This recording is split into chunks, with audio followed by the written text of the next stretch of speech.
All right, everyone, I went with the Phosphorescent Freeze. My name is Brayden, host of a weekly Disney news show right here on this YouTube channel. This week, instead of just talking Disney, we're living it as we explore everything Disney has to offer for the fall season. Today, we're attending the first day of the 2018 Epcot International Food and Wine Festival, where we dive into the reimagined Festival Center, new food, and more, starting right now. Good day, everyone. Today, we are here in Epcot for the 2018 Epcot International Food and Wine Festival. Wow. They've got some really cool details this year. You have the different fruits and vegetables. You have a hamburger, you have wine, all the stuff that is awesome at Food and Wine. I think the first place we are going to go is the Festival Center. Here at the Fountain of Nations, there's a directional sign directing you to the Festival Center featuring craft drafts, Disney family of wines, and Shimmering Sips Mimosa Bar. That is the new mimosa bar for this year. If we ever do get that Epcot overhaul, this is the area that I think is going to be reimagined first. That Epcot spine to make it manage guests a little bit better, help with crowds, and also just look fresh. You can see at Mouse Gear, they still have all the Epcot 35th anniversary merch out. Approaching the Festival Center, you can see it in the distance here. You have the Remy directional sign for the festival that we got permits for a few weeks ago. It looks great. Current update on the Guardians attraction. You can see all the tile is now off of the exterior, but beyond that, it looks like everything is just about the same. Here we are at the Festival Center. So excited to go back into the Wonders of Life. Taste Epcot, August 30th through November 12th. You can see the fully refurbished Wonders of Life exterior, and then in the distance, the Guardians of the Galaxy show building. Outside the Festival Center, one of the last places where you still have the original Wonders of Life signage, funny enough, is here with the stroller parking sign outside the pavilion. Look at that refurbished dome. All right, everyone, big moment. We're entering the Festival Center.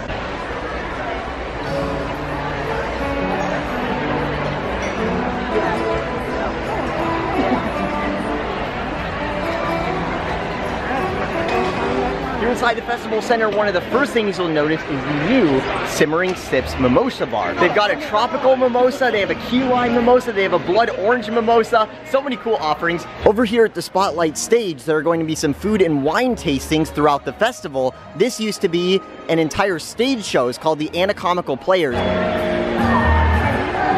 Over here at the festival stage, there will be beverage demonstrations and culinary seminars throughout the festival. If you're wondering what this line is for, it's for the pass holder magnet exclusively for the Food and Wine Festival this year. Waiting in line here for the pass holder magnet, the really cool thing you can get is after 4 trips to this year's festival, you can get the pass holder cutting board, which looks amazing. Just got my pass holder magnet, and a viewer of the show just walked past and reminded me, last week we were talking about whether or not they'd keep the mobile on the ceiling from the original attraction, and it appears they have.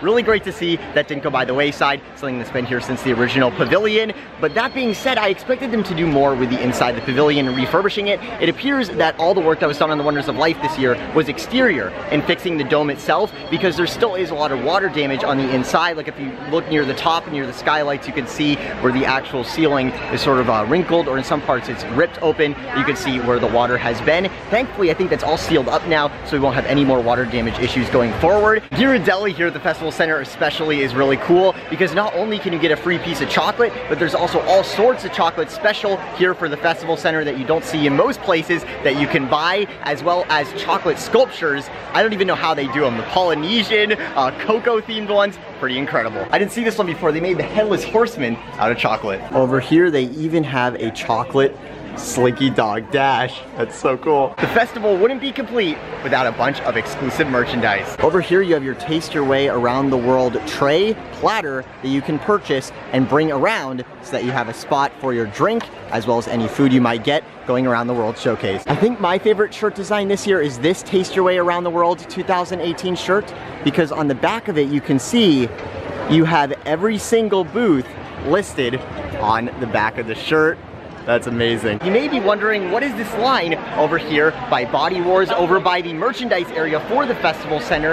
And that is actually the checkout line to get that festival merchandise. You actually pick it up, then get in that line, and then wait to check out. Definitely a big line. Before we leave the Festival Center, I just wanted to comment on how beautiful it looks from the aspect of just all the decoration with Remy this year above the festival stage and all over. Disney did a great job with that. It'd be great to see this area utilized for something permanent in the future. Leaving the Festival Center, it is almost 11 a.m., which means the World Showcase is opening. You can see the main sign for the Universe of Energy is still up as you're exiting the festival center. Over here in front of Mission Space, we are joining an ongoing lightsaber battle.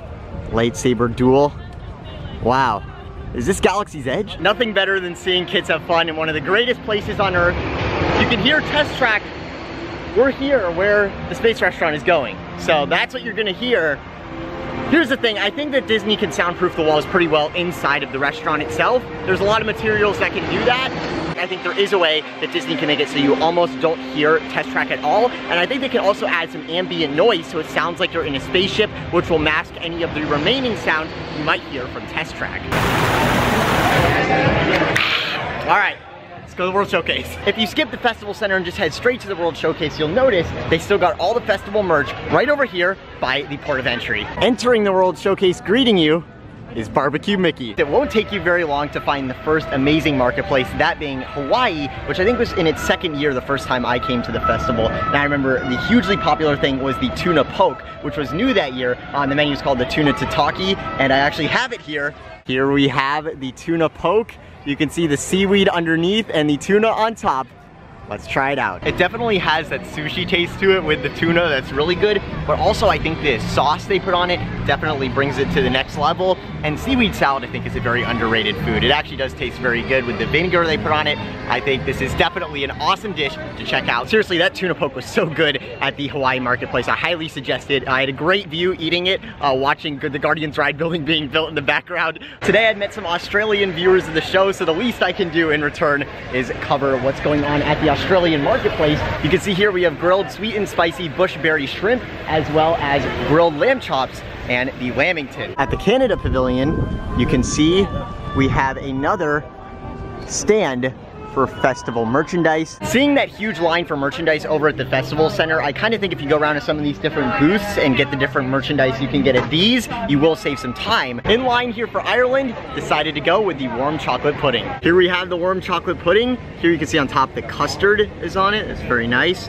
We're gonna open it up here, and you can see inside you have sort of a brownie-like texture, and as you get more near the middle, it becomes even more liquidy. See, it's not exactly a brownie, it is a pudding. It's much more of a liquid texture to it. It just melts in your mouth, and with the custard on top, this is a really good dessert. While we're having our pudding over here, you can see across the World Showcase, right behind the Germany Pavilion, work on the Disney Riviera Resort in part of the former Caribbean beach is being built as we speak. That chocolate pudding was so good. We are headed to France right now. We're gonna stop by the International Gateway here and take a look at the Skyliner station. I have to say, that chocolate pudding was so good because you see a lot of these marketplace things, they make the food fresh, but then it's under a heat lamp for a little bit. This chocolate pudding, it wasn't like just the outside of it was kind of warm, like it had been under a heat lamp. The entire thing was really, really hot. So you know, like that chocolate pudding was just made. So it's really great to see Disney serving up such fresh food at these little marketplaces that have very limited space to put stuff. Before we continue our tour of the World Showcase and everything going on with the Food and Wine Festival, I want to debunk something that I've heard a lot of people say, and that's that the Guardian Show building is the same height as Test Track from the World Showcase. That is not the case. As you can see here, the Guardians building is definitely taller. From places like Japan and France, it is extremely obvious that the Guardians building is much, much taller.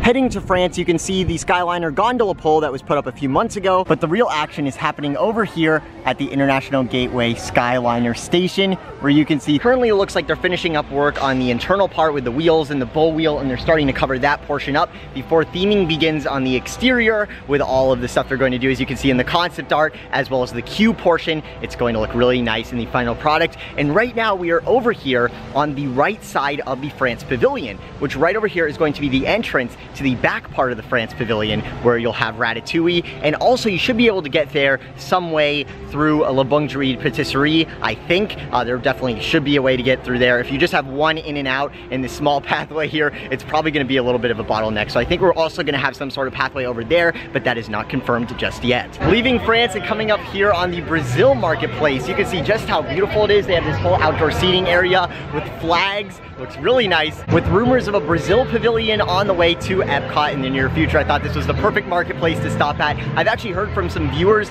from Brazil that the muqueca, I believe it's called here, is very, very accurate and very authentic to Brazil. One of the great things Disney does with the Food and Wine Festival is it's not gonna always be the food that you typically expect from these nations. Disney wants to actually get what they're eating. You know what I mean? So it's a true, actual, authentic culinary trip around the world where you're getting food from other areas that they actually eat in those areas. It's not just what you think someone from Asia might eat or you think someone from Latin America might eat, which all ties together into something I love about Epcot, and that's because it's a park about real life. It's the real culture of these places. It's not what people think the culture of them is or what the story is about those places. It's really what they're like. At the Morocco Pavilion, you may notice they have LED lighting in the umbrellas so that the checkouts can keep running in the dark. Look at this shirt by the Japan Pavilion.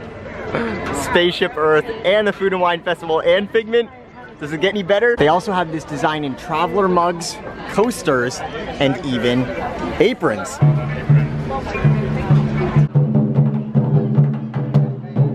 No Food and Wine trip would be complete for me without a trip to the Japan Pavilion in the Japan Marketplace, which has a spicy roll that I love. I've never been back to this little outdoor area with all these lanterns and this nice fountain. Here we have the spicy roll. Let's try it out. So good.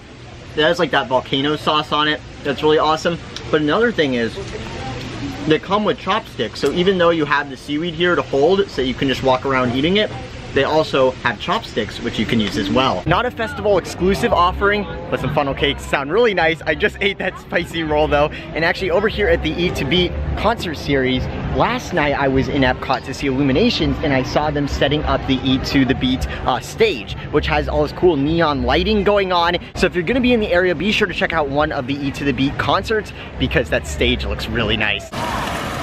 New this year at the American Adventure Pavilion at Hops and Barley, you have the New Brunswick slider. While we're not getting the slider because I just ate in Japan, we can check out the Club 33 entrance for Epcot. Over to the right of the entrance to the American Adventure, you can see the door that will lead you to the future Club 33 here in Epcot. And to prove it, you can see on the RFID scanner right here, you have the new Walt Disney World Club 33 scanner. That's how you'll enter. And you also have this call box.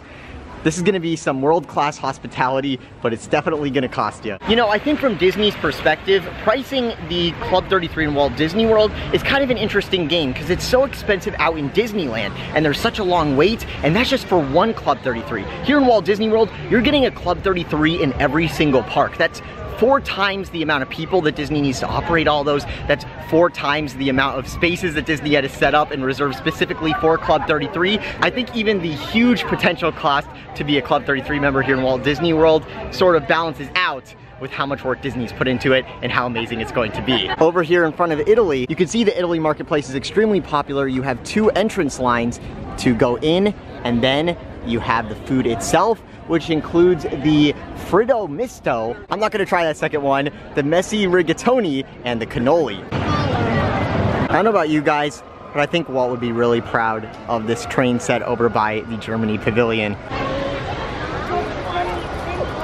Wow, Spain is a really cool looking marketplace. It has vines growing on it. That's really cool. So here's a funny thing, the Germany Pavilion is over here, and then the Outpost is over here.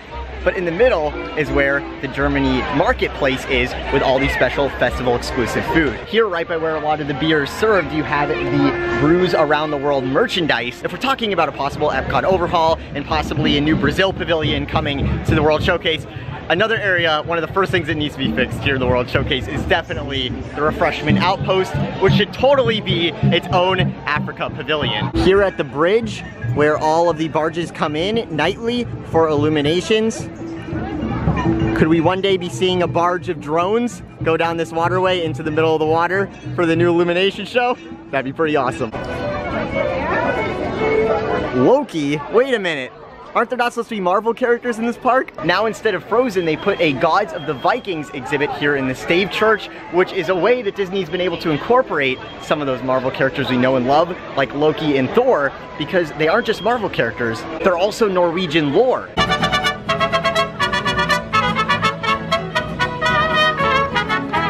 Here at the Mexico Pavilion, Here inside the Coco Themes Remember Me exhibit, which is a great spot with so much incredible artwork, there is an interactive area. There's an interactive station that will make you, the park guest, into a skeleton, into someone in Dia de los Muertos as a skeleton from the Pixar movie Coco, of course. And according to Disney insider Jim Hill, Disney is using this as a metric to see if they should implement Coco and replace the Three Caballeros with a Coco-themed attraction here in Mexico based on how popular this new interactive exhibit is.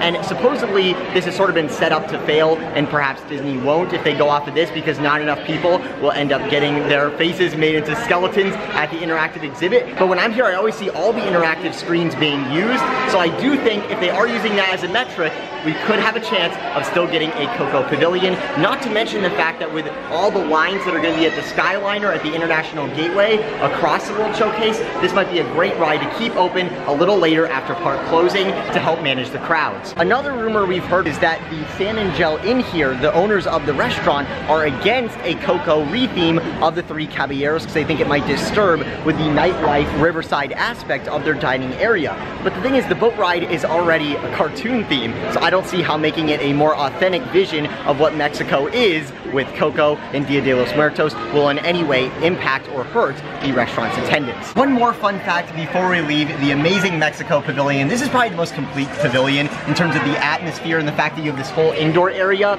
But when work on Toy Story 3 was wrapping up, director of Pixar's Coco, Lee Unkrich, came on a vacation to Epcot with his family to Walt Disney World, and he was here, right here in the Mexico Pavilion, looking at all the handmade art and the paper mache sculptures, and that's where the push came from to make the Coco film, to make an entire Pixar movie about Dia de los Muertos. So it just goes to show that while Disney is trying to put more intellectual properties in Epcot, Epcot itself is an intellectual property and can even inspire hit Pixar films. Look at this handmade boat right here. Wouldn't this just be amazing if this is what we rode in, if they redid the Three Caballeros with a Coco theme?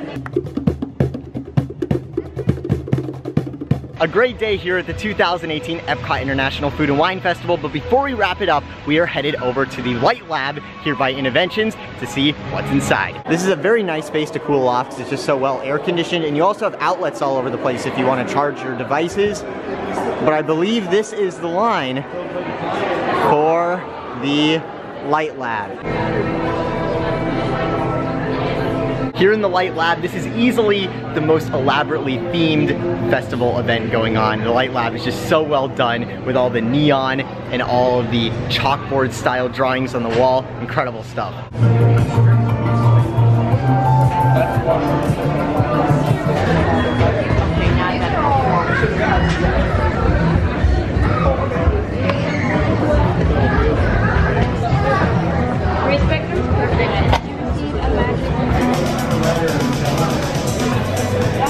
Alright everyone, I went with the phosphorescent freeze, which comes in this awesome glass.